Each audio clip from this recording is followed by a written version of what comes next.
it's not coincidence. Look, it's not coincidence that he is there every single day until someone is there hunting. It's not a coincidence. The year before last, I was there. I was down in hunting on the lease for like a week and a half because we had two feeders. We had the north feeder and then the middle kill tree feeder. He was at the other feeder every single time. I even switched to the north. He went to the other one. He just knows. I think that he hears the truck coming. I might sound crazy for this. I think he hears the truck because that road up top isn't that far away. If you think about it, I think he even hears the truck and just knows. Okay, somebody's here. Where's he at? And he knows where we're. I don't know. It's crazy. Hey everybody, welcome back to the Hunter's Advantage podcast. Today I'm joined by a good friend, good buddy, repeat offender of the podcast, someone that hasn't been on in a while, Mr. Peyton Carroll, the man, the myth, the legend. How you been, my friend? I'm alive. We just got through, we'll just say, putting in a year's worth of work down on the lease, so we're alive and thriving. We've been on kind of a podcast hiatus, just dealing with some personal life stuff, which I talked a little bit about in the last podcast. And just to add fuel to the fire, right before I got on here, I saw a really nice podcast review from our friend David Schlamonski from Maine. He does not recommend Hunter's Advantage. He posted this on Facebook. Just watched one podcast. It only took the one to conclude this dummy knows nothing about hunting. We replied, "Hey, David, would love to have you on as a guest on the podcast. Sounds like you've got this thing figured out." David, this is an open invite. We are waiting for this man with a bearded dragon as his cover photo to come on the podcast. So, David, open invitation. Yeah, maybe David can show us how to kill some really big deal. Dude, he's up from Maine. I love that. How angry do you have to be with someone to get on the internet and be like, do not recommend? I'm sure his Yelp reviews are through the roof, dude. He's probably like a golden member on Yelp. Yeah. The chairs didn't support 580 pounds. Pissed. There you go. Yeah. He probably needs 2 airline seats and doesn't want to pay for both of them. Oh my goodness. Yeah, I've been there before though. Not me personally, but I know a buddy. I know you know a guy. Yeah, I know a guy. Everybody knows a guy. Oh man. Well, me and Peyton just got back from I'd say a pretty productive weekend. Not even really weekend, just I guess one day on the weekend excursion to the lease. Are you happy with everything that we got done? Yeah, first time. I've only checked pictures one time. I keep forgetting that we go down. Normally when we go down there, we get stuff ready to go. I'm pretty active on checking to see what we have, as far as picture wise and see how it's going. But I just completely forgot. I hadn't even checked in the last day or two. But I will say I forgot to leave this out. This is the first time that we got down there and didn't have to run to Walmart. So I think about 20 minutes of planning, phone calls, and text back and forth, we got everything we needed. Yeah, we normally get down there and realize, oh man, we forgot this. We got to go get this. Well, the problem that we run into, which I'm sure everybody else is running into, is we're pretty early this year, but typically we're probably on par or average of when everybody else is doing it. So you try to go get a 6-volt or a 12-volt, and you go to Atwoods, and they're like, hey, we're out. You go to Walmart, and they say, hey, we're out. You're like, okay, I need some lithium ion AA's, and they're like, yep, we're out of those too. So down where we hunt, there is not another Walmart. So you're like, well, let's do what we can, and 5.5-hour trip back here sometime in the next month. It's funny. So we got these new Tacticams that Tacticam sent us, and 5 of them have the display and 5 of them don't, but they take 12 lithium batteries. And I don't know about you guys, but they went from $1 a piece a couple years ago to $2 a piece to $3 a piece. And I got on Amazon, and I told you I paid $25 for a pack of 8. I found them for like $18 on Amazon, and I'm like, okay, cool. So I'm buying one 250 pack, and I'm calling it a day. That's what I'm doing now, dude. It's ridiculous.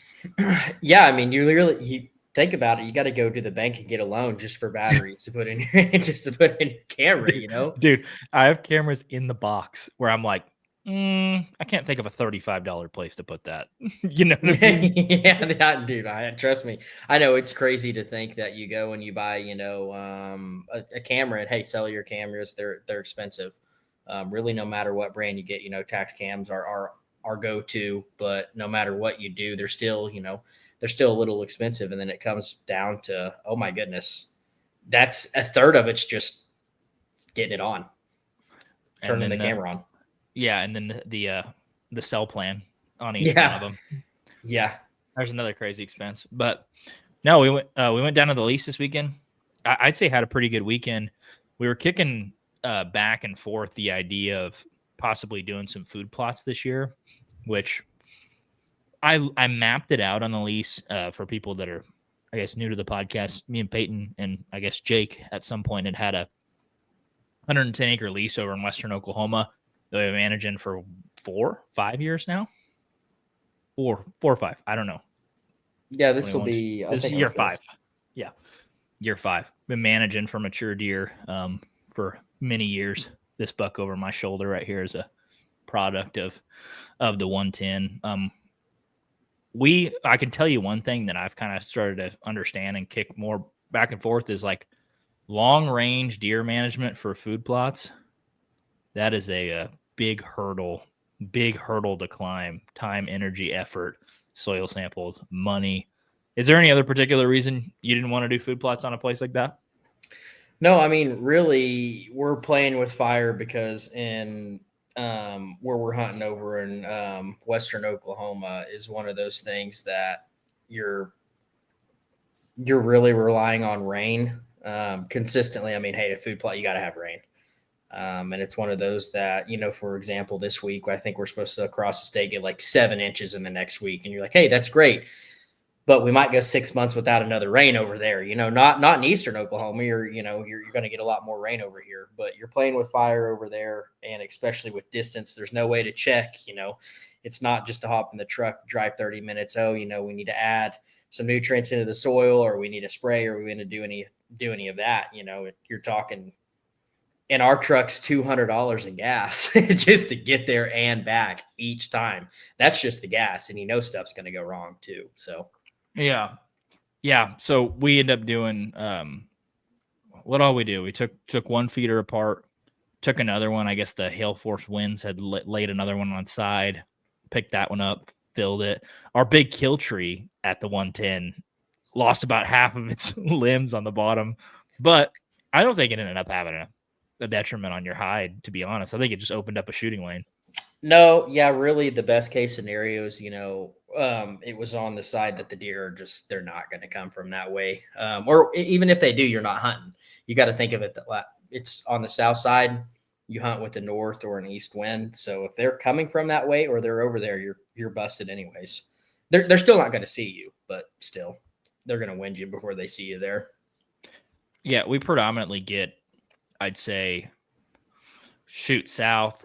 I would say southeast is probably the most predominant wind down there. Get a lot of southeast, and then obviously on cold fronts get a north. But went around the other side of the Lease, I guess near the Oxbow, towards some of that other bedding area, and we got to hang another set too. Which and so we hung a double set over there, kind of just on the other side of that little transition strip of timber that they use to kind of come out of the bedding and to the south side of the farm. And we set up a big mock scrape there. So you found a piece of what was it, driftwood, I guess, on the lake. Yeah, I mean the lake. So we live on the lake, and the water rises, and we're picking up limbs out of the yard every week. So I just went down there and found just the perfect size where I could get it in the car, but not too big that we couldn't lift it. Just a big, I guess, call it a limb, staying near a tree. I mean, yeah, it was basically a tree, but we took that thing. It's probably 5.5 foot, dug a hole. Thankfully, down there where we're at, those soils are so soft and sandy that digging a hole down there is like, Yeah. whereas if you dig one in eastern Oklahoma, it's like kink, kink, and you're like rattling your hands every time you're digging to try to dig a hole. Super easy digging down there, which makes it even harder to. I know it doesn't necessarily mean like the soil's nutrient rich or anything else, or that you're going to get any rain. But man, from a tilling or like spraying or getting rid of grasses and like turning over the dirt, that stuff's pretty easy to turn over. Yeah. Oh yeah. Yep. You just got to rely on the rain that might not come. I mean, I know we've been down there, what was it, a year or two ago? And Jake was just like, dude, we're out doing rain dances, when he was running the family farm and stuff, for their wheat. He was saying, Yeah. hey, we're doing rain dances and everything we can. And that's just not a game you want to play with, especially that far away. No. So we ended up getting got a feeder filled. We have I think it's a 500-pound game winner that we have kind of like centrally located. Then put that mock scrape, put that piece of driftwood in the ground, cut some branches. I don't know what you call those trees. I call them a crabapple tree, the ones that produce those like green looking baseballs. There's Oh yeah. probably a better term for them. But we ended up cutting a set out of one of those. It had about 5 trunks on it. Hung a double set, then put the mock scrape at like 25 yards. What I am excited about on that other stand location is we don't get a ton of just straight westerly winds, but if we do, that would be a really, really good spot and good access. So if we get anything from the west, that's just another stand location. Hung 3 cameras. We also put a camera up over there by we call it the center crossing. It's kind of just where those deer come down from the north, enter the property, and I guess transition to southern or across the river. And we have historically got a lot of really, really good photos right there.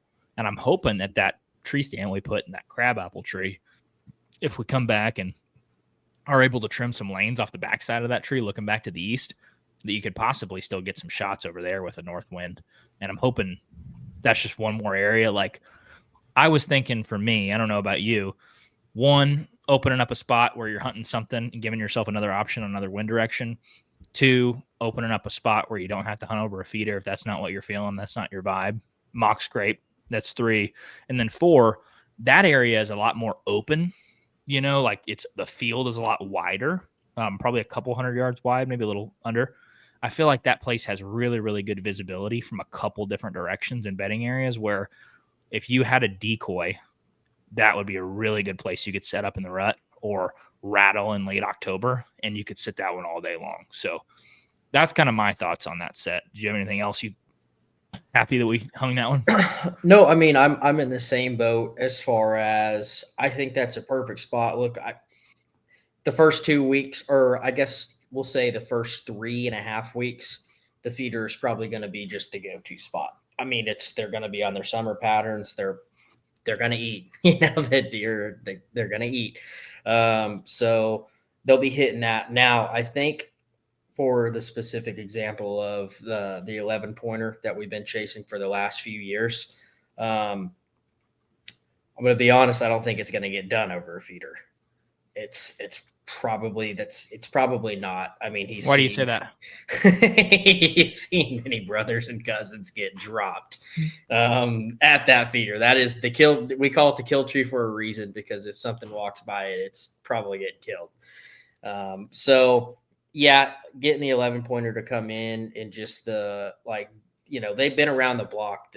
There's pros and cons to this land out there, to where some of these deer have never heard, seen, smelled a person, because it's so far back there, and there's just really nothing else back there. But the deer that have been around it, and seen like the 11 pointer, seen other things happen, they just know. They just know when something's up. It's not just your average deer. It's so secluded back there. So when something is off, they can pick it out better than, your normal Northeast Oklahoma deer that has 10 hunters around it at all time. I think that our not best case scenario, but best shot, if he's not going to come into the feeder, would be, hey, almost rut time, pre-rut, when he's up and active, he's moving around, a decoy or that scrape. That's going to be probably the only way to go to get a job done like that. Maybe even a bigger and older deer, that, because those deer cycle through.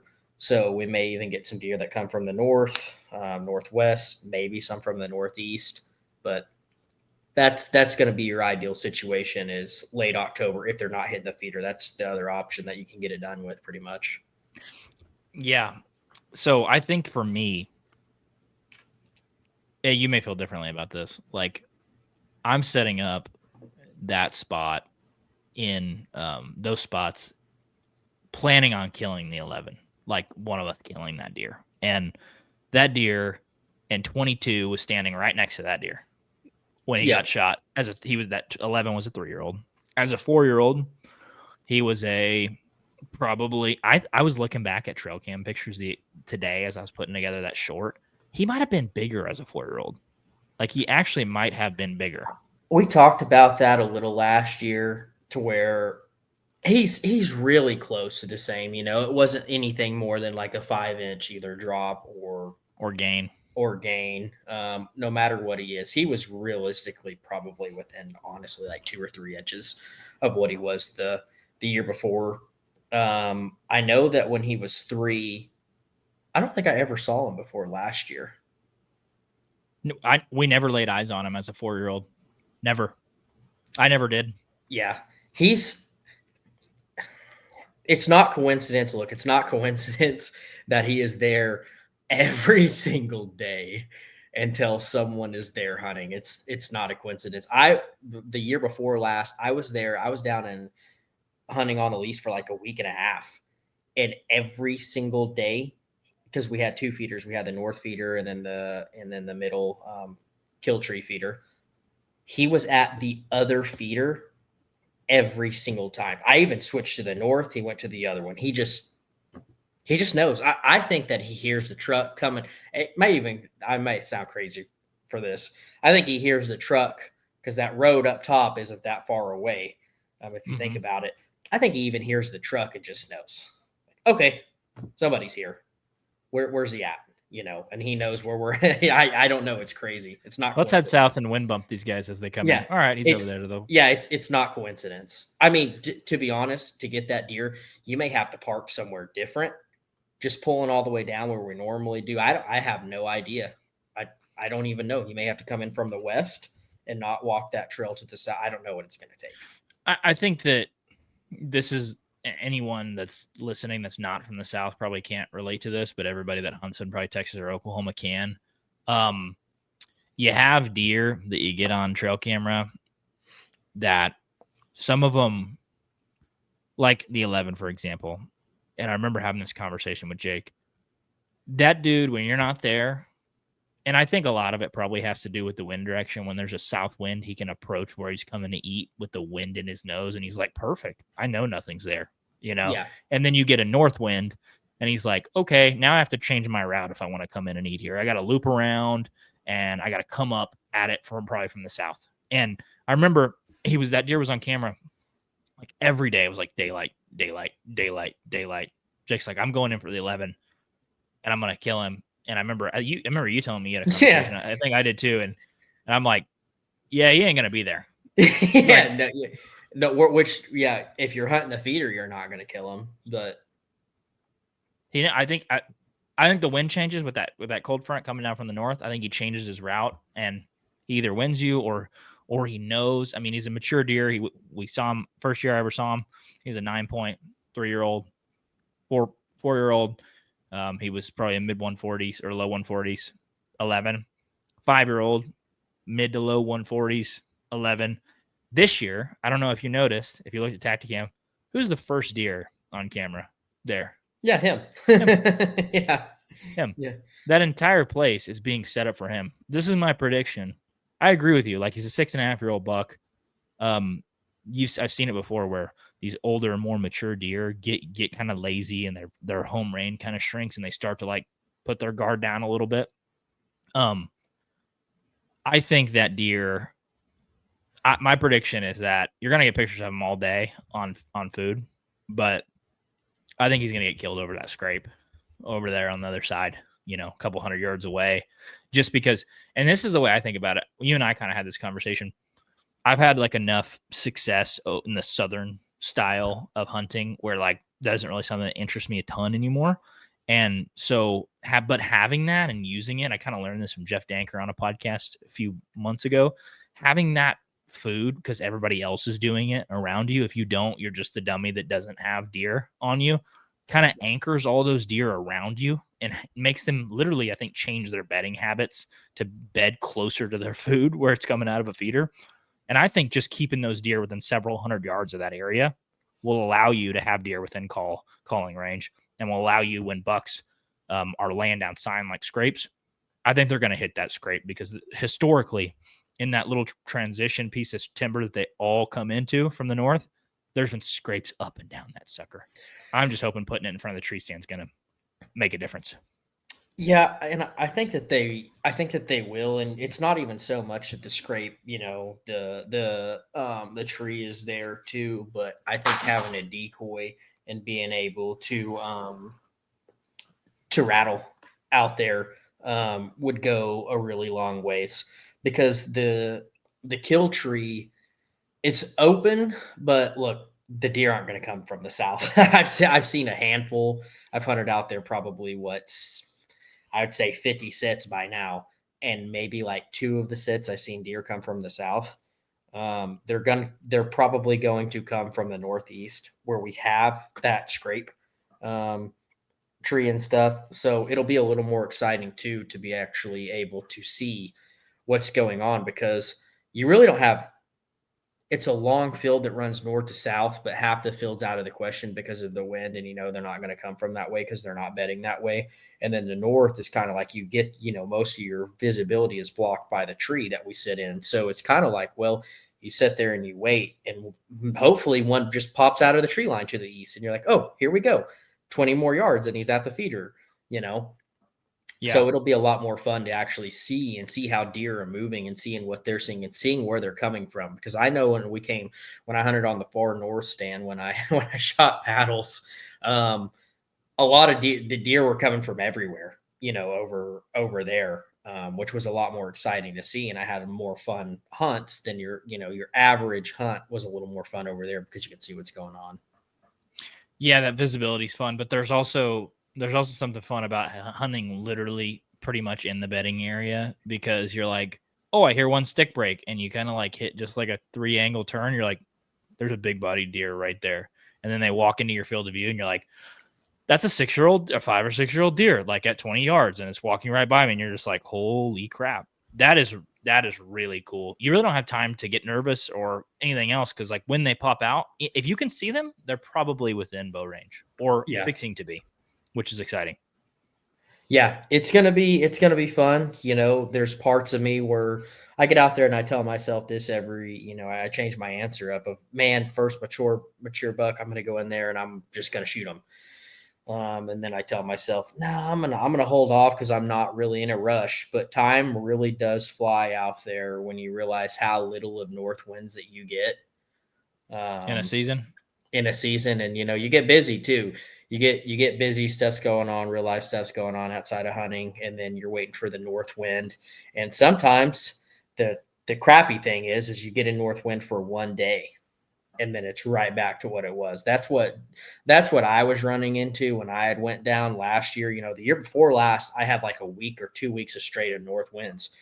But last year it was like, okay, Monday I have a north wind, Tuesday I don't, Wednesday morning I do, Wednesday evening I don't, Thursday morning I don't, Thursday evening I do. So stuff gets pretty tricky, and that's what Dave or Jake was running into too when he went down there. Was like, well, I only have a day. I only have a day and a half. So Yeah, well, that's what made it so perfect when I had the other lease too, because that was a south wind spot, and then the 110 was a north wind spot, and I'm like, cool, just going over here hunting.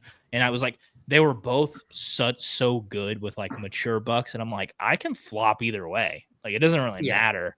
um that's one of the things I've always loved about that area that we've hunted, and I've been hunting down there since like 2019, is, and you saw it like the first time that you got on the lease, I think in 21 or 2. Dude, the maturity of the deer down there, it's less and less now, but when we started, it was mature buck central down there. it is, and it makes you wonder what's really going on. We kind of know what's going on a little bit. There's other people that are hunting around us that That haven't previously. are bringing, more than just themselves out there, I think, and shooting a lot of deer. We shoot 2 deer out there a year. Other people are hunting around us. So I really wonder, there's a lot of land and there's a lot of bedding. I don't understand how, how so many, if that makes sense, because I saw 10 mature deer. I'd say 8 mature deer. 2 of them weren't shooters, but like 8 shooters one time. As far as size wise, not age wise, but I would have been thrilled. I saw like 8 deer over 120 in one hunt. That's just one day, one hunt. Mm-hmm. So there's no telling how many are really down there, but it makes you wonder where they're all going. What is happening? Why is it on the decline? But Well, we had this conversation on the phone the other day, and um, it's interesting. So in the last 5 years, we killed 9 bucks off of that place, which, like, man, $9, that's a lot. And 9, like, not 9 like 3-year-olds, like mature bucks, like several 6.5s, call it 7.5, several 5.5s. I think the youngest deer I've ever killed off there probably 4.5-year-old, 8 point. But a couple of those bucks like could not meet the definition of a cull buck any better. Refrigerator, complete cull buck.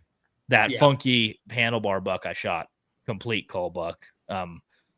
Several of those were, and it's just I struggle because I look at it and I'm like, well, we're taking deer off the landscape. We're taking mature deer off the landscape every year. Granted, the ones that we're taking are probably 5.5 plus, maybe an occasional 4-year-old. Like, if you don't do aging on the teeth, you don't know. All of them could be 4-year-olds, but they weren't. We've had some of them cementum annuli aged, but it just makes me think, like, when I see things going wrong, like starting at 10 mature bucks a couple of years ago, and then now you're like, okay, I got 3 or 4. It just makes you think, am I taking too many off the landscape by taking 2? Does that make sense? it does. But what I don't understand is we've never got desperate and taken a deer that we're like, "Ugh, shouldn't have done that." We always go in year after year and we're like, hey, good to go on this one. No, not good to go. And we've always followed our rules. We've never taken a deer that every deer that we've shot have pretty much been at their max potential, that we were like, okay, even if we don't get him, we know what he was. We know what he was going to be. Only one, Mr. Next Year, was the one that we're like, dang it. And we didn't even shoot him. Somebody else got him, but that's been the only deer. But what I don't understand is 2 years ago, I had 4 or 5 8 pointers that were all maybe 115 to 125 inches. Where did they go? Didn't spook them out. I don't think we over pressured them out. Even if we did spook them, a few weeks later they normally come back, and you even see those mature deer come back, even if you do spook them. But where did all those go? Where did all the deer that we have not shot? Where have they gone? I'm sure they get dispersed, right? Because in the summer, it's like, I'm not kidding you. In the summer there, before, I've seen, I don't mean to exaggerate, because I have went out before on public land in Texas and seen a wad of deer like in the spring that was 100. And I said that on social media one time. It's like, there was 100 deer in one wad, and he was like, BS. And I'm like, I wouldn't have believed you either, and if you didn't, unless I saw it. But I literally, like, counted them. But there was a time, and it was probably the year that you joined me on that place, that I think there was legitimately like 10 plus of like mature deer that I saw and by mature deer, I mean like 8 points that are 4.5 or older, or anything bigger than that, 5.5 and older. Yeah. And it's concerning, because I know that, like, people to the north that are, guiding and killing 3 or 4, 5 immature bucks a year. I don't, maybe more. I have no idea. Yeah, I was gonna say that's not. Look, I get it. I'm a guide myself with other stuff, but but I think that's what eats me up more than anything is not knowing. Um, what is going on behind the scenes of I think we both know where those deer are going. And we're like, where are they going? I think we both know that other hunters from other states are paying to come kill them. I mean, it's as simple as that. I But think that's what it is, but what bugs me is we don't know that for sure. I know some of it for sure because I've seen some of it on social Yeah. media and on video, and Yeah. I've seen some of it. And I'm not like bashing, like do what you can with what you have, right? And if you're paying money, if I'm headed to Missouri and a nice 4-year-old walks in front of me, sayonara. If I paid $5,000 to come hunt one or something, but it's tough because if I knew exactly, it would make me change my goals, if that makes sense. Like, okay, the Hunter's Advantage podcast is brought to you by Out on a Limb Manufacturing. I used to be that guy lugging heavy gear down a steep hill after a big buck and regretting it with every single step. But now I use lightweight and dependable gear from Out on a Limb Manufacturing, and it has made a huge difference in my hunting and allows me to get to those hard to reach places. I do a lot of saddle hunting on public land throughout the fall, and a lot of those walks are 1 to 2 miles deep into the mountains. And in those situations, extra weight is not your friend. There's nothing better than walking through the woods and being able to get in any tree that you want.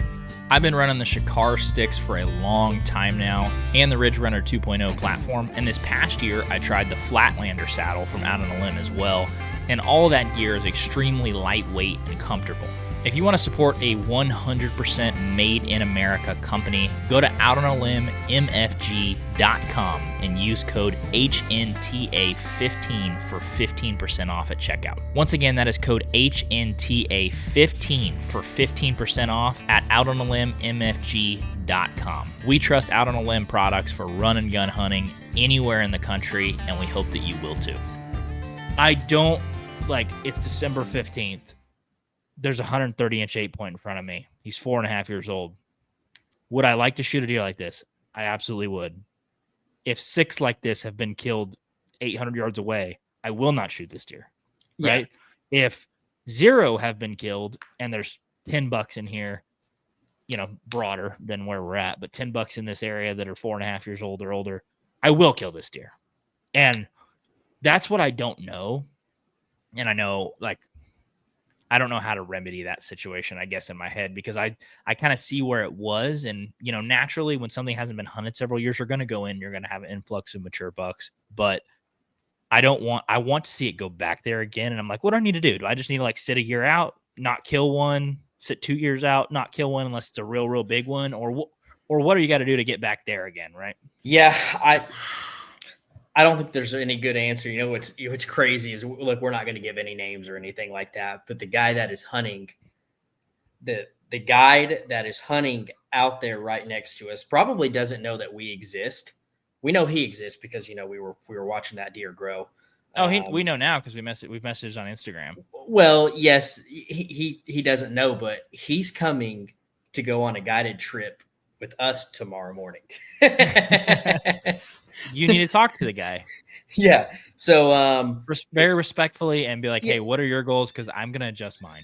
Yeah. And if his goals don't align, then we're just going to drop him off in the middle of the lake. And I'm just joking. Everybody chill out. No, that's exactly what we're going to do is I'm going to beat Nate out there tomorrow, shake his hand. I'm going to invite him up to the house and be like, hey, come look at it. He's seen all these deer that I got on my wall. You know why? You know why we know he's seen them? Because he's posted pictures of them on his story on Instagram. So I think it's just going to be a cool interaction. He's the only guy that's personally made me cry about an animal, after Mr. Next Year. But I get it. There's it is what it is, but I think it'll be a cool interaction, and we'll kind of hopefully get on the same page. I have to be careful with my words to not portray it of, hey, you're doing the wrong, but just look, we only have 110 acres. We are managing it for the best that we possibly can. It's not going to bother me if you're going to come in and say, I'm going to shoot any deer with the rack. It's my livelihood. I'll say, dude, do what you need to. That's all I needed to know. Because now I am too. No, I'm not. If it's mature, if it's going to put a smile on my face and it's mature, I'm going to shoot the deer. If he comes in and says, "Hey, no, that was just an anomaly," we're on the same kind of have the same management plan, then that changes up what we do a little bit. Yeah, I think for me, it's not going to change the goal on like maturity level or maybe even score of what you want to shoot. But what it would change is like number of like, okay, there's a 130 inch, like I said, mature buck, or there's a you know it just wouldn't I wouldn't shoot something that wouldn't be like cream of the crop if I know like a number of deer are getting shot in that area. Because beforehand, several years ago, like across the river wasn't being hunted, to the north wasn't being hunted, and it was like, dang, like there are deer everywhere in here, and we were punching way up above our weight on that It place was the best 110 that you could find, I think, in the state. That like we have for per mature deer. acre. Yeah, for mature deer, we have the best hunting land for what you can get. But like you said, so vice versa, my grandpa's the lease that we have up here around where we're from, it's going uphill. Like it's gotten better, for the first shoot, all my cousins hunted out there, and mature deer, like okay deer were shot, but nothing like, oh my gosh, crazy. Well, now my cousins that are managing it now with good intentions, because used to, hey, they were younger, it was like they just go hunt to go hunt, but now they're on a management plan. It's on the incline, and I think not only because they're managing it, but they lost the people that hunt to the north. uh, a lot of people used to be able to hunt where my family used to lease, and now it's only one guy can deer hunt it. And to the northeast, the guy's kids are all grown up. It used to be that him and his kids would go out and shoot a buck, no matter how big it was, and they don't do that anymore. So it just really does show that when you lose hunters around you, and you lose, or you have less deer being taken, it makes a big difference. It's a huge difference. And we're seeing that, I'm seeing it from here in Veneta, where we live, to compare it on the decline out there, Western Oklahoma, to where we hunt on our lease. That's interesting because I have always think about your property as like one square on a checkerboard, right? Like what happens around you is just as important of what happens on you, right? Because you can control what happens on your property, but you can't control what happens around you. Mhm. And it makes me think last year, for example, when I shot that 162 last year, we had the best neighbors that you could ever want on a property, because they were going after boon. They were trying to grow booners, and they now in the process they passed a 5.5-year-old 162, which, to be fair, we had not had any communication before the fact. I had no idea that they really even existed. So I was just hunting. Drew had passed that year as a 4-year-old as a mid 150s, and we were like, hey, if he makes it next year, we're definitely shooting him. And we shot him right as a 5.5-year-old 162. But those guys to the, I guess it'd be to the east, I talked to them after I shot that buck, and they sent me a video of one of them passing the buck.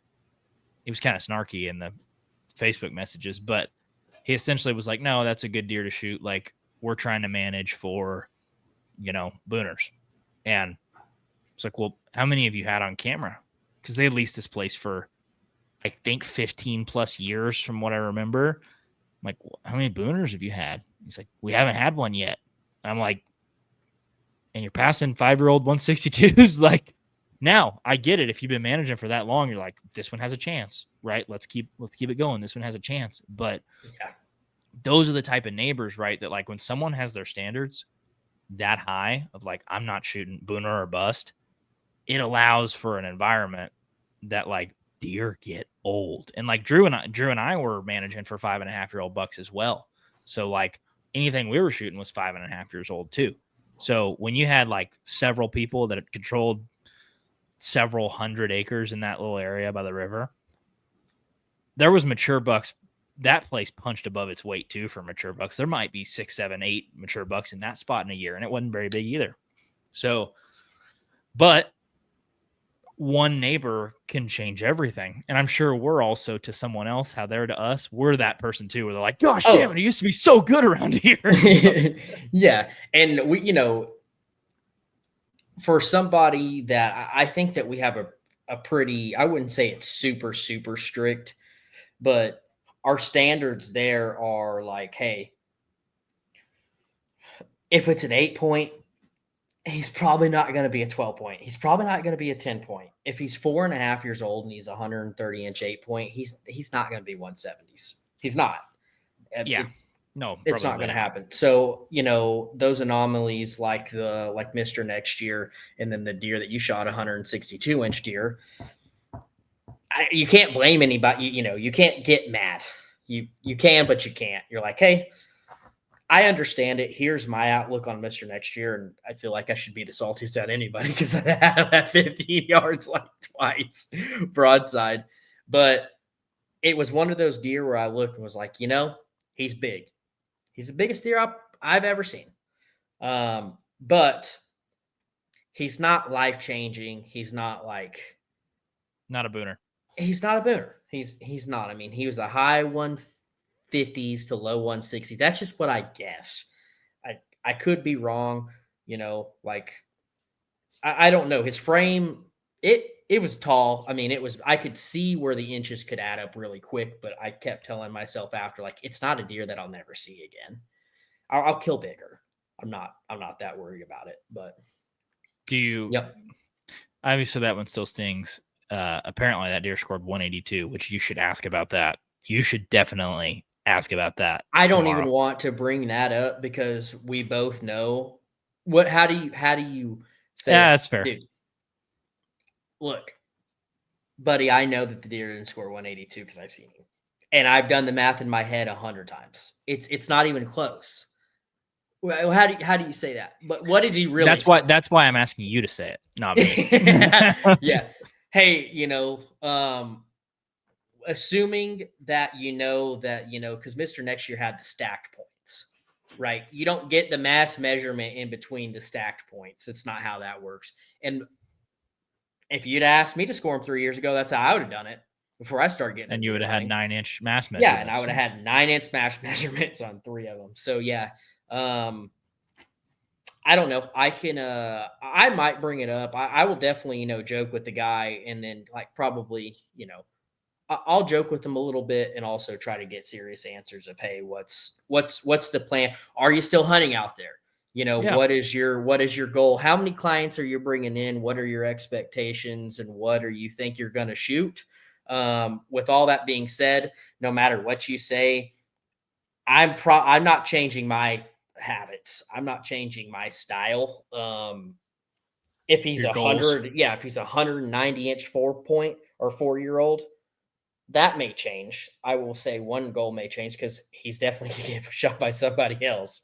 So, Yeah. but if a 5.5-year-old, 8 point comes in, we don't have to worry about growing him or anything like that. Like, hey, I'm still, he's still on the kill list. So I don't know. It changes a little bit, but not much. Really, mainly of if we have an anomaly, do we need to shoot it or not? And then again, if somebody came up to me and asked, here's my answer was, well, this guy came up, he paid a lot of money, he said he wanted to shoot it. Normally, I wouldn't normally shoot it, but that's what I would say, and I'd be lying. So I don't know. Well, it's a good opportunity to work with a neighbor because I mean I'd be excited if he was, you know, receptive to working together. I'm not opposed to like sharing trail camera pictures or whatever. You know, hey, I haven't seen this deer in 2 weeks. Are you getting them? Like that stuff doesn't really bother me. Um, I'm all for like partnering up so we can do a better job as a whole, and even understanding what that person manages. Like, are you managing 50 acres or do you have 100? You have 500, right? Like, Exactly. Yeah. and then help me. Like, if we could partner up, help me to like know because there could be a deer, for example, where you're like, hey, I think this deer's 4.5, and he's like, I've had that deer for 3 years. That deer's 6.5. I'm like, okay, that changes things. Or, you know, obviously the anomaly like Mr. Next Year is a good example, but dude, Oh, me, What's It's that? not gonna. It's not gonna show. I'm while you're talking, I'm still looking at his picture of like, could he be 180? And there's it's not possible. Well, It's not possible. I even too. This is like a stretch. If I owned this farm, if this was my personal farm, and a neighbor like that came to me like, "Hey, I have clients. They're gonna shoot the first 3-year-old that they see." I'd be like, "For the love of God, come over here. I will put you on 125-inch 8-point. You can shoot it right here. Just don't shoot that 3-year-old 10-point, please, Yeah, please." Like, if I own this piece, that would literally be my rationale. I'd be like, "Don't. I have something for you. yeah, I'm willing and to barter." even if it's like, like the whole Jake and his neighbors with their big one, because Jake had a pretty big one out there, and their neighbors were just like, "Dude, we're shooting it. Yeah, We're shooting it." That's different too. Also, if you had that piece and you invited those guys, hey, don't shoot it, don't shoot it. It's also, you can't take it the wrong way of, hey, when he is 5.5, I'm not telling you to not shoot him. I just want to see what he can be, because yeah, it gives me a shot, it gives you a shot, it gives everybody a shot to kill possibly a 200-inch deer. yeah. You may have him on October 1st, and if you kill him, congratulations, you did the right thing. But That was the whole thing and the rationale behind Mr. Next Year for like people. There's probably a like 50-50 shot. Like half the people listening are like, I'm sick of you hearing talk about this deer. There's half the people that are like, I've never heard of this deer in my life. 3.5-year-old deer, mainframe 8-point. I think small kicker off the base, has a dagger point, like a, I don't know, it was probably 4 or 5 inches. three, It yeah, was it three was or like four, that somewhere. long the first year. Dagger point coming off the inside, so just 8 dagger coming in between the 2 and 3. We're like, 130-inch deer, maybe. yeah, Yeah, clearly a 3-year-old. You're like, that yeah, deer is a pencil. And we're like, I'd be curious to see that one next year. Like that dagger point, those sort of things, like those are rare. Most deer are an 8-point. And we're like, he's an 8-point, but he's got a dagger point. Next year, we see one freaking mass coming out in velvet, and we're like, ooh, and got good eye guards, like 4 or 5 inch eye guards, probably. Good, yeah, good ones. Okay. And he comes out, and as you see his twos come out, you just see like literally like twins coming off his twos, and you're like, oh, he's split like a mother. Like he's gonna be yeah, like deep forks. And then as he grows more and more, you realize they're not forks. They're twin devil points off the inside. Like they're not, they share like a common base, but they're clearly their own points. And they're like coming off. And they're like what, 9 or 10 a piece? yeah, yeah. Really good. Yeah. I'm still looking at the video now. Okay. It's super weird how that's the best way to explain it, is they come off the same base. Like it's not like a, I don't know. I've never seen it other than him, so They it's come off hard the to same base, explain. but they're their own points. It's not like it's a Yeah, G2 with a split. They don't go up yeah, and split. No, they're their own points. But then he has good threes, and then he has these inside flyer points, which I would consider non-typical. Some people might say, "Oh, he's just a mainframe 10-point." The way they sit off the rack, those are not typical points. Like they come in like this while everything else goes up, and then that little kicker off the front, it's no longer a small kicker, dude. It's like a 5-inch, 4 or 5 inch dagger off the front, and so he's like a, I don't know, mid 30s, for like maybe, yeah, mid 30s, probably 8-point, but he has maybe even bigger than mid 30s 8-point, probably mid 30s 8-point. I would say he's got good time length, but yeah, he has 25 inches of like non-typical points. So he went from like 4 inches of non-typical to like 25 inches of non-typical point. And I don't know about you, we get a lot of typicals. Even that 10-point that I shot, I guess he'd be an 11. That 10-point that I shot this year, that dude was a spitting image, just a few inches smaller the year before. He got a few inches bigger. He doesn't have anything crazy. He's not going to get 5 inches wider, 6-inch bases, and 14-inch G2s in one year. It's not going to happen. But when you start getting these weird, non-typical frames, you're like, dude, is he going to have drop times next year? Is he going to have flyers off the fronts? Is he going to have stickers, kickers? Are those twos going to butt again, and he's going to have 4 inside devil points? The possibilities, like, because when you look at a non-typical, that's what's cool about it. It makes no sense at all. They don't make sense. That's what makes them huge.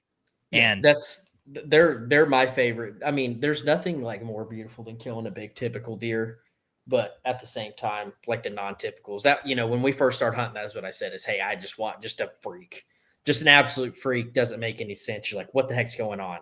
Why did this side do this? This side's backwards. It's crazy how deer do that too. Your typical, like when you go, let's just say you go pick up a random person and talk to them about deer, they're probably just, imagining just a typical 8 point deer. But then you have these other deer that just like him, you just never know. You never know. And he was a special one. That deer was insane. And the rationale behind it was like, hey, if this was a 4-year-old 150-inch 10 point and you can't live without it, shoot it. He's probably not going to be 180-inch typical. He's probably not, like, ever, right? Because he probably would have been 150 as a 3-year-old if he was going to be big.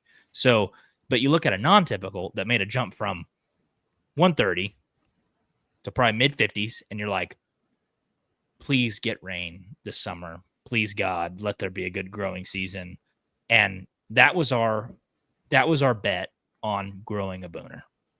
And didn't work. He got shot the last day of rifle season, obviously, but that was the rationale behind that decision, which I still stick by, because one of the first questions I'm going to ask God when I get to heaven is like, show me him at 6, show me him at 7. But you had everyone around you was like, you're about the dumbest person to ever live to pass a deer like that. Yeah. Well, you look like an idiot, but if he made it to 160s, or not 160s, 170s, 180s, and I shoot him this year, you look like a genius, So it's kind of like, yeah, my entire family. And I kind of, have grown into more of this of, if it's going to put a smile on my face, and I know what will and what won't, Yeah. shoot him. Just shoot him. Is a 100, if I saw 155, 150, 155-inch deer, even 160, that deer's probably into the 160s. 4 years old. Is it the end of the world? No, because I'll go kill eventually a 5.5 or 6.5-year-old deer that's even bigger than him. So it doesn't do me any good to go to do that. Would it be my personal best by a long shot? Absolutely, by 20, 30 inches. But it's still not worth it. It's, in my eyes, at least. Well, and on the point of those anomalies, like, that was why, in my mind, it was even a better decision to pass that deer, because they're so rare just in general and in that area. Like, the average deer down there at 5.5 years old, if it's over 8 points and it's mature, probably low 140s, high 130s. And it's really always kind of surprised me that with the amount of mature deer that we have on this lease, the lack of like high scoring deer that we get, that is always kind of, I'm like, what the heck? Like, I think a lot of it has to do with the area. It's by the river, so you're getting more vegetation. There are so many deer. I think with I'm not going to get into the whole science. If you take a few of those deer out of there, maybe, especially for competition and stuff like that, maybe they get bigger. I don't know I don't know why.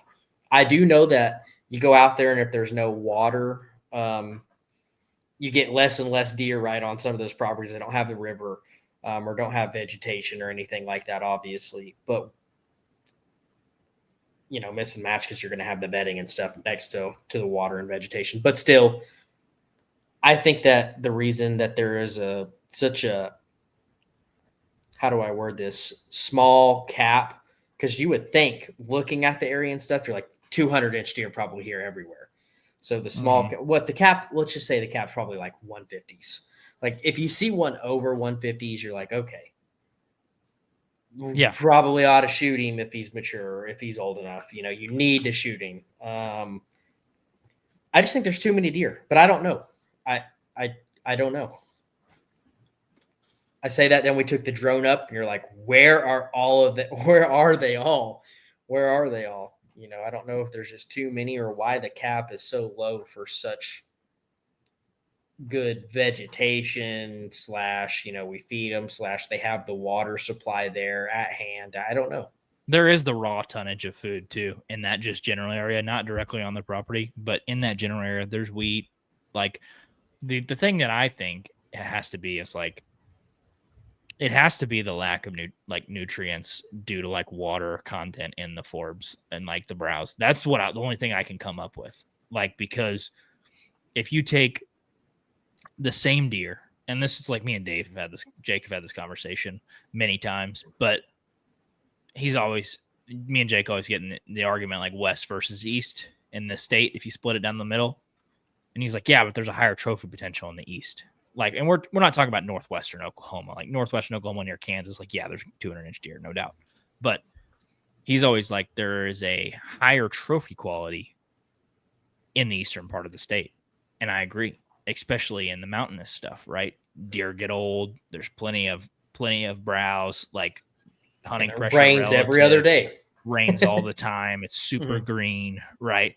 And the trophy quality is way higher, like way higher. I would say like double-digit inches higher. But the number of deer and number of like mature deer, like if I wanted to take a guy that was like coming from Europe and was like, I've never deer hunted before, show me what like good deer hunting is. I'd be like, okay, perfect. We're going to the 110 and we're going to see 4 or 5 mature bucks in one hunt.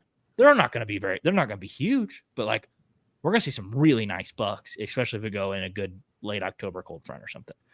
But it just doesn't, it's not like, oh, you're not sitting in the stand like, oh man, a 160 could run by me right now. Like you don't think that. Yeah, but riddle me this. It's so vice versa on you go to the east, where we hunt, and if you see over a 200-pound deer, you're like, God dang. You go over there, you see a 200-pound deer, and you're like, nah.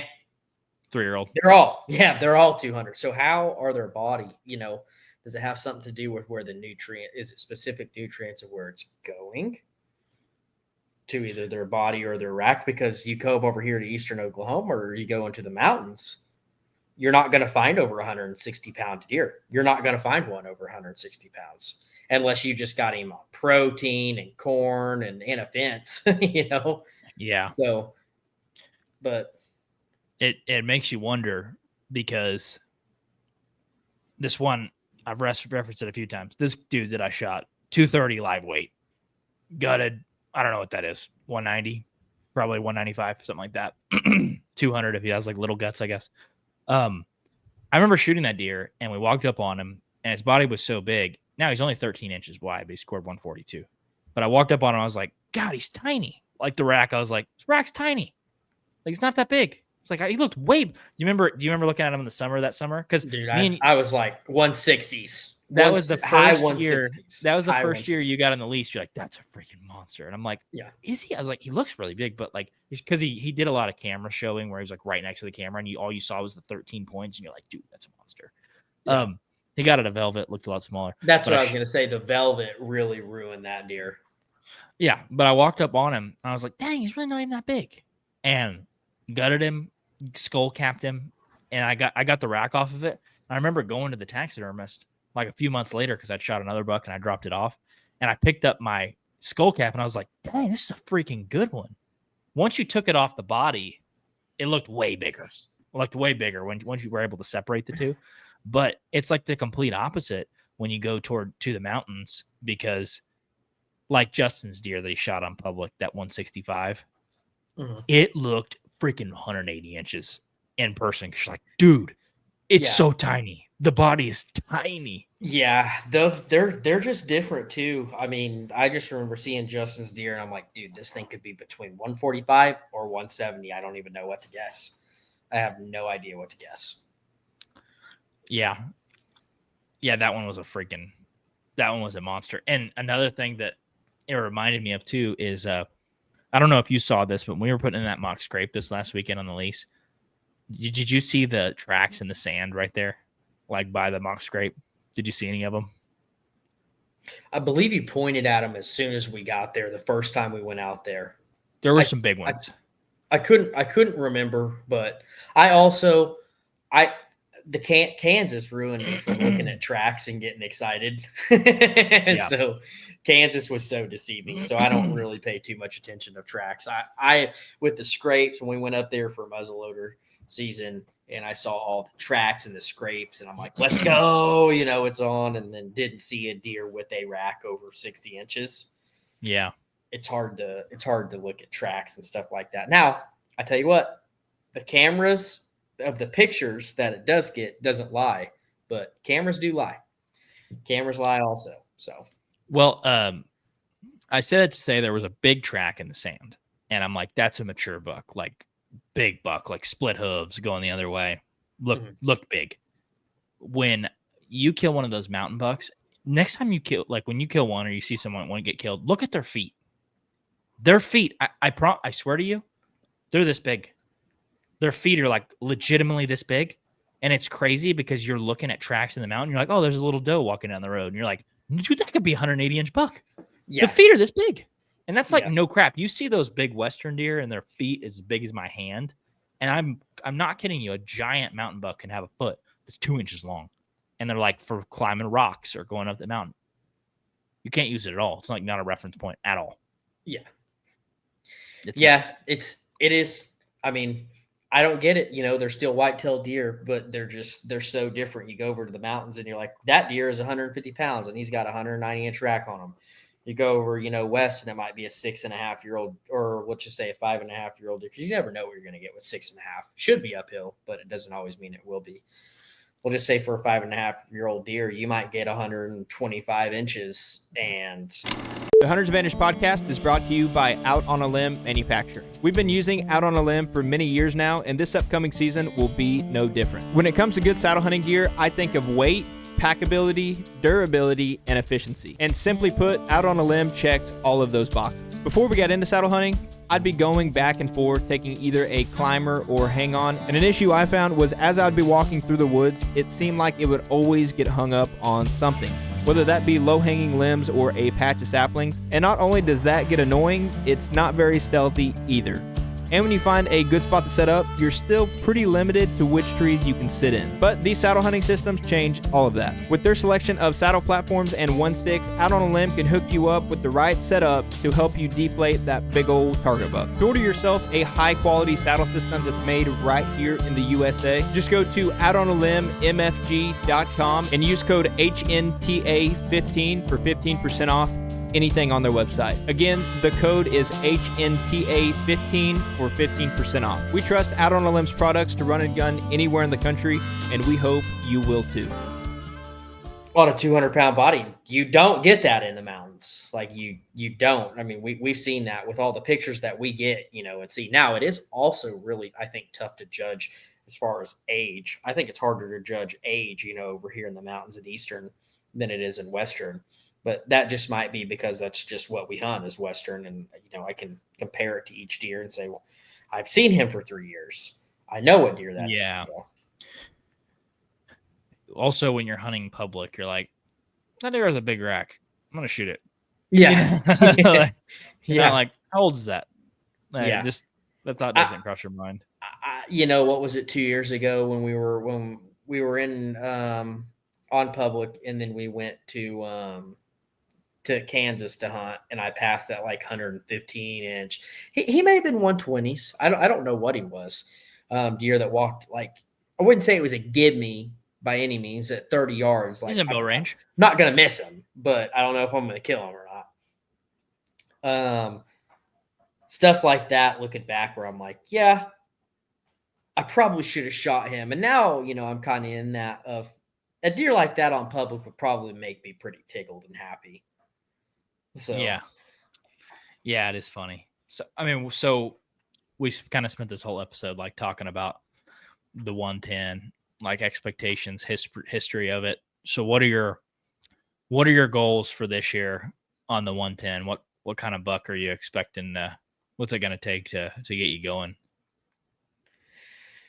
To be honest, I think there's, mature before season goals and then during season goals, obviously. Dynamic goals, Yeah. Ever changing goals.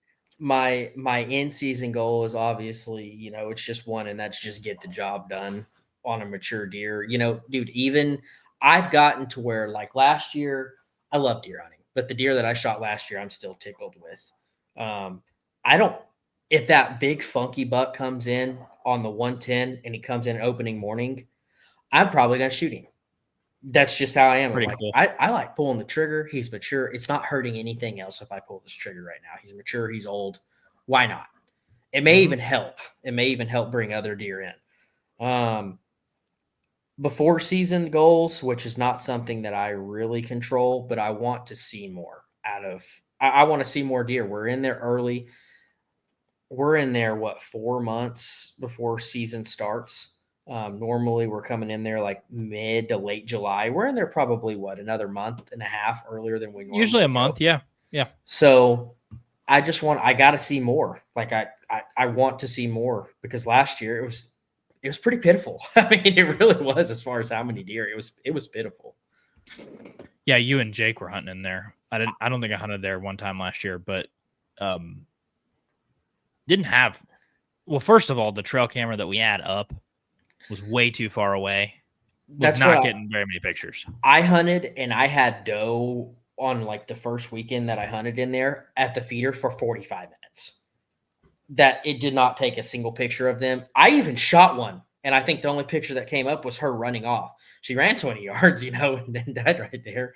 But like that was the only picture that we got was of her running off, and I was like, "There's been 3 deer at this feeder for 45 minutes, and I don't even have a picture." So there's no telling really what we missed, but to be honest, there was 3 deer. Like even the one that Jake shot, he was a good he was a good deer. 4.5-year-old 8-point. 4.5-year-old 8-point. Was he mature? Mature? No, but he wasn't gonna be anything just crazy. Low 120s 8-point. Like that's a diamond. That's what all those deer down there are. Yeah, and so it wasn't any big deal at all. And then the deer that I had shot, and then we had the 11-pointer, and that was like the only. We have one with the third main beam in there. Maybe he made it. He probably didn't, but maybe he made it. And he wasn't anything spectacular either. So I want to see 4 or 5 mature bucks that we can at least choose from. But yeah, I also know going in from last year that 2 of them are they're not there anymore. So we got to have more deer come in. Yeah, I mean we got to have more deer come in, and if not, we're looking at one. Statistically, if nothing else comes in, we're probably looking at 1 deer. Yeah, the old 11, which he was budding a G5 on the other side. So I'm hoping this year he might butt into a 12. But yeah, I think for me, my goal on that place is to kill a deer over that mock scrape or rattle in a buck late October, early November. That would be my goal. I want to kill one in the open field, like over that scrape or over a decoy. There's like we said, you can't control what's in there this year, but historically there's been a lot of mature bucks, and I wouldn't care necessarily on a score of a buck. I would just, if I could shoot a mature buck over a decoy, that would be super cool. I've done that once. Yeah, and don't forget too, we have so many deer that are 2.5, 3.5 in there too, that are 80 inches that I saw too, that they would come in and I'm like, there's no way, I would never even think about shooting something like this. There were a few of them in there last year, so I'm excited to see okay, hey, this is the turning page for them. We will know now of what they could be. I think there were 2 or 3. I know one deer that was in there every single day. He came in every single hunt in the morning and in the evening. It was as soon as that feeder went off, he was running in there to where he was, 80 inches. He's probably 2.5. The king. Yeah. So I'm like, okay, it's those deer that we will also kind of get to see what's going to go on with those as well. It is fun seeing them year to year, man. It is fun seeing them year to year. It's fun because it's like you're like hedging your bets, and we talked about this a little bit, like with the 11. What's cool about having nice, mature 8 points in there is like if you have a good 10-point, 5-year-old 10-point, 4.5-year-old 10-point, and you have many, many mature 8 points, dude, I like to hedge my bets. I'd rather shoot a smaller deer to hedge my bets on the ones that have the chance to really blow up, because it's like, dude, that gives me so much to look forward to the next year. Like in my mind too, if one of you guys would have shot the 11 last year, that would have been sick. Yeah, that'd be really cool. Like he's a really nice deer. I think it's even cooler that he's there right now, probably. And I'm like, sweet, one more chance. You're like, it's even cooler that he's outsmarting not just us, but everyone. Yeah, everybody else. But it's really cool because it's like when you're at the casino and you have one spin left and you hit it and it hits you like hits cherries and you're like, all right, 3 more spins or 2 more spins. Like that's what it is when you have a good buck that makes it one more year. Like, okay, come on.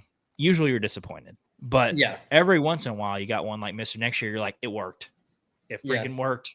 He's bigger. That's what I'm hoping for on this place. Then it's just a race to see who can get him in and not mess it up. Yeah, that's true. I selfishly, I would really like to buy the 110 at some point. That would be a farm that I'd like to get the other stuff on the side of the river too, but I would love to buy the 110. I think that is as far as like hobby farms go, like place like specific only to deer hunting that like you'd want to own for the long term, place you could like take your kids and be like, we're gonna have a good hunt, like that kind of spot. That is like the honey hole of places. And especially that I know over the last 5 years, like not a single deer under 4.5 years old has been shot off the place, and like the crop of bucks that have been killed have been like the right ones that have been killed. I don't know. That's a spot that like I would love to have too, because if I had it and if I lived a little closer, well, if I had it specifically too, I would love to put in like wheat, oats, rye, clover in those top 2 fields, the long skinny field and then the wide field right there by the bedding. Love to take that oxbow. The bedding quality of the grass in there right now is crap. There's too many like trees, and like you'd need to like cut some of the trees out so you could grow some of the thorns and thicker stuff back and then burn all that off. And then I'd put grain down there. I was going to say that's the main thing about that place is if you burned, you would burn the whole county down. Like you cannot burn down there. You would need you need to put in a fire break, freaking big one, and you need a western wind, and you need to start it and like freaking have 10 people on it 50 yards apart a piece and have it western wind, let it blow into the river, burn out that whole oxbow.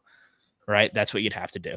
And then come in and cut some of those trees out and because there's a lot of like raw acreage there for bedding, but I don't think the quality of the bedding in that oxbow, which is probably half the property, I don't think it's that great. I just don't. Not compared to what we had seen up north after I shot paddles and we were walking it to look through there. You're like, that's why they are here. Yeah, way better bedding. I would definitely do some green in the middle and top, and maybe the north side of that place, and I'd put some sort of like destination grain down on the bottom. I don't know if the soil pH or quality would even allow that, but like having a place like that is basically 95 acres of bedding and then having 10 to 15 acres of food where they don't have to transition to like destination food sources like the wheat fields up on the top of the hills. Man. Now, it would change your access. Like you would not be able to hunt that middle field at all because you'd be walking through all your food and all your bedding to get to it. But what's exciting to me too is like, that little transition strip where you drive your truck through and you can take a left to go to the big stand or the kill tree, and you can kind of go one more and then go up into the middle field. That little spot right there would probably become your best stand location on the whole farm for like transitioning between the two. Like, and you could literally access it 100 yards from where you park. That would be that kind of stuff. I'm not into like the manicuring, I guess, or putting farms together because I don't really have places to manage in that way, but that I own or family owns or have for the long term. But I think that's a place you could do a lot of damage. You probably could. It's really good land. Everything's, it makes sense, but really relying on the neighbors too. So you gonna buy it with me? I'd give the dude $1,000 an acre. All right, cool. I'll go to the next guy. No, I'm just kidding. Yeah. Well, anything else we should talk about on the old 110? No, I think we pretty much covered everything about it. I mean, covered the goals, covered what we did. I guess just keep up with it. Hopefully, here in the next few podcasts, we can talk about what we're seeing out there. Hopefully, we start getting some. You can also talk about your conversation with your neighbor, and this can be a great learning on how to communicate with your neighbors and hopefully get on the same page with management goals. What if he's like, "Hey, now that you said that, I'm going to kill every 3-year-old I see. I'm like, don't tell me what to do." I would say that's great. I bet I beat you to it. That's awesome. So, Me and my 6 brothers are going to hunt here on opening day. yeah, no, it will be a lot of about the approach. I mean, I'm just gonna I'm not gonna get on to the guy or like there will be There's no nothing to tempers get there. onto. He Yeah, can do whatever he wants. yeah. It's not gonna be anything like that. It's not gonna be like, hey, you jackwagon, why are you shooting every deer that's got 4 legs out there? It's not like that. It's gonna be just simple of, hey, how often do you hunt out here? What are your expectations? As far as he might not even hunt out there. I mean, you never know. He's a guide too. So he may went out there, killed a bunch of deer and was like, don't want it this year. Killed a bunch of them. Yeah. I'll take it. So The Hunter's Advantage podcast is brought to you by Numa Outdoors. Growing up, I remember waddling around the woods looking like the Michelin Man and still freezing my butt off. But thanks to Numa Outdoors, those days are over. It's not just about staying warm. When I go out hunting, I need to know that I have gear for every single thing the woods might throw at me, whether it's heat or rain or cold. Numa Outdoors offers quality gear for every pursuit. If you're looking for quality garments backed by a lifetime warranty, make sure to go to NumaOutdoors.com and use code HA20 for 20% off at checkout. Whether we're chasing whitetails here in the south or we're headed out west to get after some bugling bulls, we trust Numa Outdoors and we hope you will too. Good luck on your conversation. Yeah. We'll see how it goes because I keep thinking, I don't know why I keep thinking it was last year. It was 2 years ago that it'll be 2 years this upcoming year that next year was killed, right? It wasn't last year. It was 2 years ago. So, yeah. And I don't remember. I don't keep up with social media or his social media or anything. I know for a little while it made sound creeperish, but we were like, hey, has he killed any of these? We're going to go to his page and see. And I don't remember seeing any deer that I'm like, we had that deer last year. So he might not hunt out there. But it's all questions, that I'll be able to ask tomorrow. And we'll see how it goes. It's not going to go bad. It can't go bad. Just say, hey. Just curious. Yeah, just curious. Small world, invite them up into the house because we'll have them down by the house, invite them up here and just be like every single one of these deer. If you've been hunting out there for a few years, I know you've seen every single one of these. You've been hunting out there for a while. So that would be weird to walk into a house and you're like, I've seen all these. Yeah. Of, hey, that's the best part about it is we're going to be able to joke and be like, hey, small world. We're hunting a few hundred yards away from each other, 6 hours away. It's even a small world is where we do the crane guiding.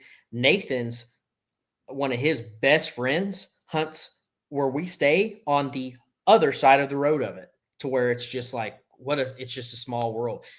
You realize that there's a lot of people that hunt and not a lot of land, not a lot of huntable land. So you realize it's in high demand. Yeah. Like they don't occupy every piece of the landscape, and the ones that they do, people want to hunt. Yeah. So yeah. Well, I appreciate you guys listening. We're going to get back on the guest train here soon. I know I keep saying that, but we are. I promise you guys of that. And we're going to be way more consistent with the podcast, which we have not been in this storm of life. But appreciate everybody listening. Make sure to go check out Numa Outdoors. If you guys are needing camo or any apparel for your big buck work or whatever you guys got going on, fishing or hunting or setting up your farms and ranches this summer, you can use code HA20 to save 20% off at NumaOutdoors.com. We used up their stuff, the Pathfinder and Prevail pants this last weekend, and feels like you're wearing nothing, which is pretty awesome when it's 95 degrees. That's right. Yeah. It absorbs what I call the swamp as very well. Good purchase. And as you guys are starting to kind of gear up for the fall, even though we're only in June here, don't wait till the last part of summer to, order all your tree stands, your saddle gear, platforms, sticks. one sticks, all that sort of stuff. So make sure to go check out on a limb, MFG.com, and use code HNTA15 for 15% off Out on a Limb. We got some cool stuff we're planning with them on this fall. So we're excited about that. We appreciate you guys supporting us. And if you want to continue to support us, just support our sponsors who help us get this show edited so we don't have to stay up all night and do it. So we appreciate you guys. And with that, I will catch you guys in the next one. Jesus loves you. Bye.